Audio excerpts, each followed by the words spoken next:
আমরা এখানকার ভিআইপি রেস্টুরেন্টে ভিআইপি খাবার খাচ্ছি।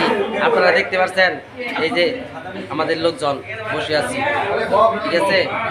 আরো আমাদের আরেকটা গ্রুপ আছে, তার সাথে পরিচয় করে দিই। এই যে আমাদের আরেকটি গ্রুপ, আমরা ভিআইপি হোটেলে খাওয়া খাচ্ছি, ঠিক আছে। ডিম পরোটা দিয়ে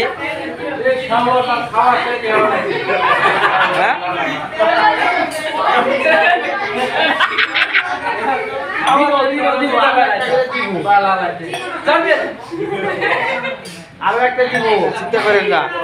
এই লোক খুব ফাজিল মার্কার লোকের কাছে আমরা খাবো না। আমরা চলে আসলাম আমার টেবিলে। এই যে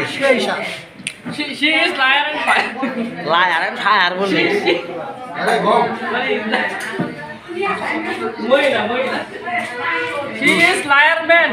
এই যে আমাদের সামাদ ভাই কিছু ভাষণ দিবেন। এই যার হাত